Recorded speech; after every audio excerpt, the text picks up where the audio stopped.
प्यारे बच्चों, हम आज 8वें पाठ धार्मिक इतिहास भक्ति सूफी परंपरा के प्रमुख विषय भारत के प्रसिद्ध सूफी संतों के बारे में पढ़ेंगे।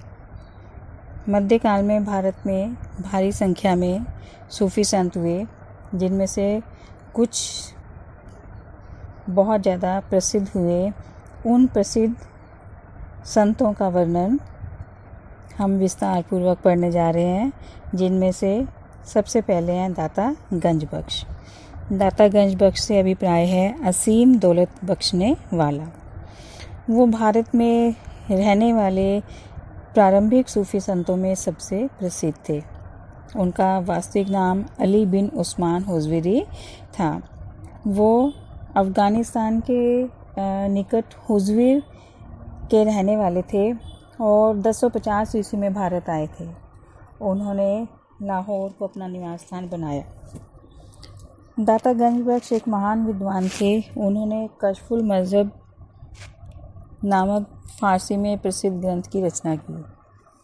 किस ग्रंथ की रचना की?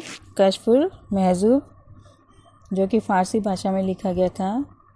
इसकी रचना की। वो लोगों में अपने ज्ञान, भक्ति और दया के कारण बहुत ज़्यादा प्रसिद्ध हुए।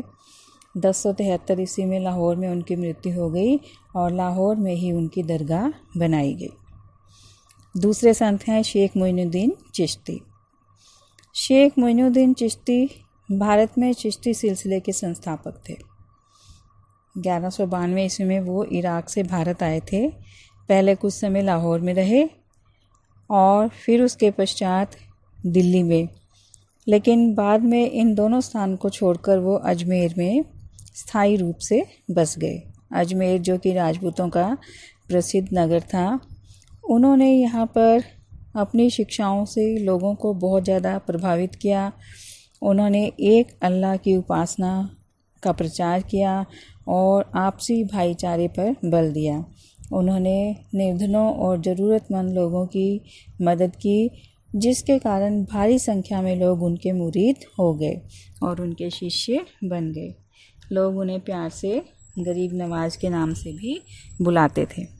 1236 ईस्वी में उनका निधन हो गया और अजमेर में उनका मकबरा बनाया गया, जहाँ पर आज भी भारी संख्या में लोग एकत्रित होते हैं। फिर तीसरे हैं शेख कुतुबुद्दीन बख्तियार काकी।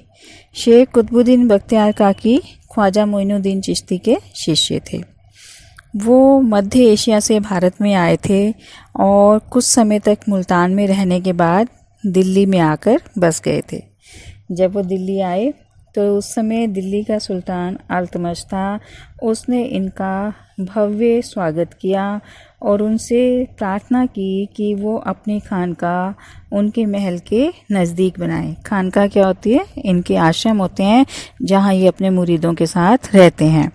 तो उनको अपनी खानकाह उसके महल के समीप बनाने के लिए प्रार्थना की, लेकिन काकी साहब ने उनकी इस प्रार्थना को स्वीकार नहीं किया, क्योंकि वो राजनीति से दूरी बनाकर रखना चाहते थे। इल्तुतमिश जो उनके व्यक्तित्व से इतना प्रभावित हुआ कि सप्ताह में 2 दिन उनके दर्शनों के लिए उनकी खानकाह में जाने लगा। उसके खानकाह में आने पर काकी साहब ने उनको एक सलाह दी, जिसमें उनको अपनी प्रजा के लिए अच्छे काम या लोगों की भलाई के काम करने के लिए प्रेरित किया।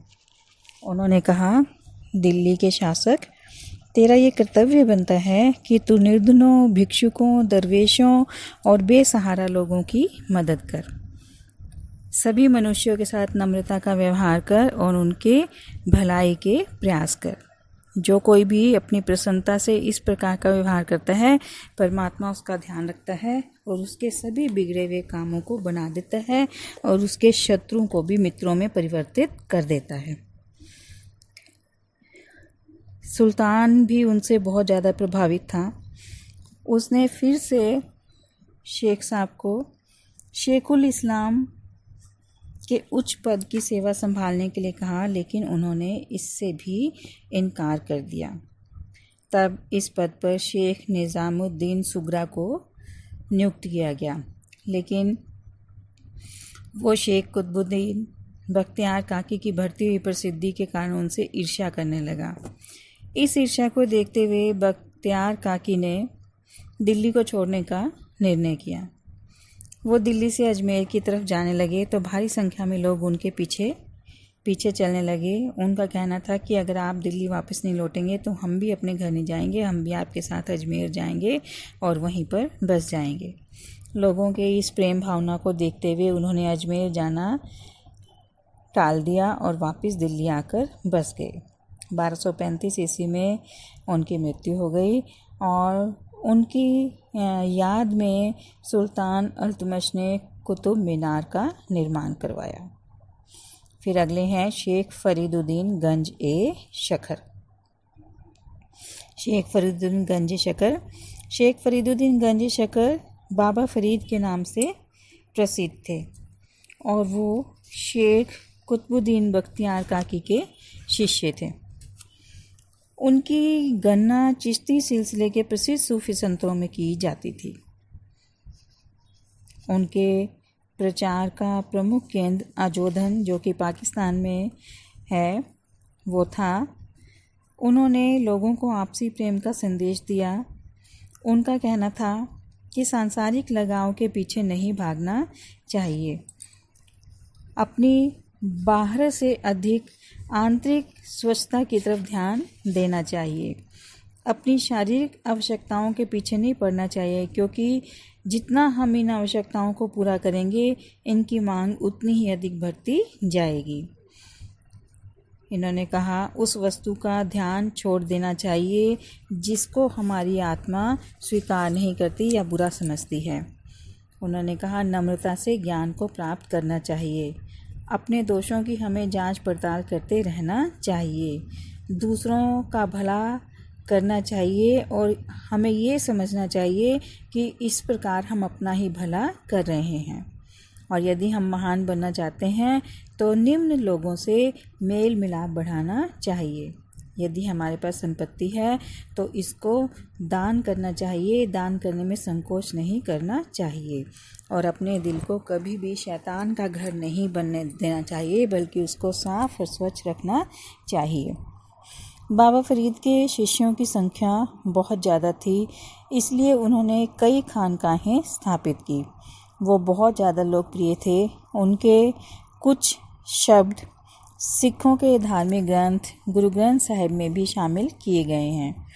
1265 ईस्वी में आपकी मृत्यु हो गई और उनके संदेश अभी भी लोग मानते हैं और उनका अनुसरण करते हैं। फिर है शेख निज़ामुद्दीन औलिया।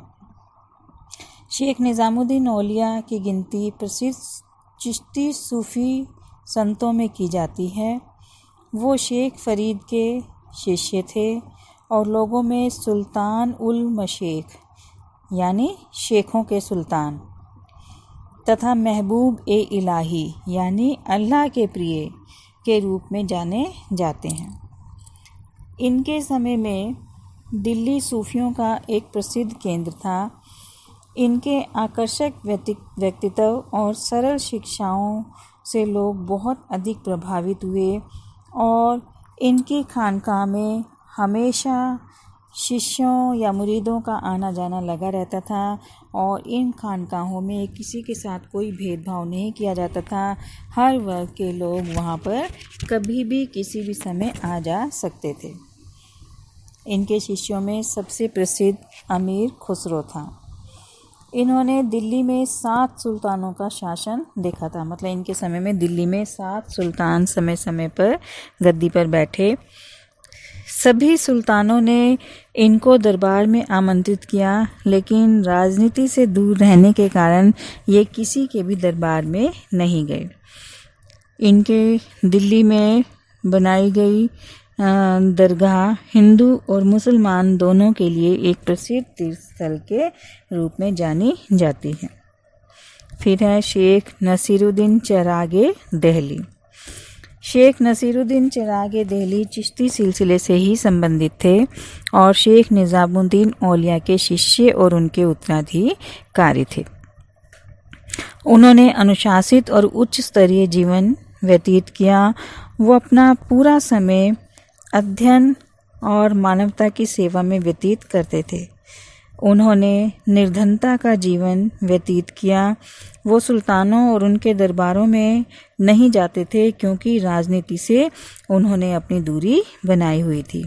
उनकी व्यक्तित्व, शिक्षाओं और बातों से लोग प्रभावित हुए और भारी संख्या में उनके शिष्य बन गए। 1356 ईस्वी में उनकी मृत्यु हो गई और वो चिश्ती सिलसिले के अंतिम महान शेख थे।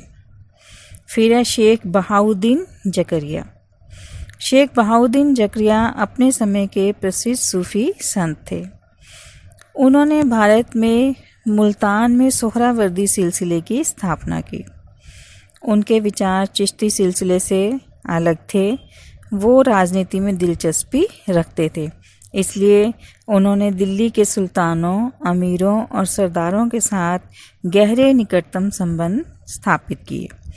वो निर्धनता का जीवन व्यतीत करने में विश्वास नहीं रखते थे, इसलिए उन्होंने असीम दौलत एकत्रित की। वो इस्लामी कानूनों का कठोरता से पालन करने का भी पक्ष रखते थे।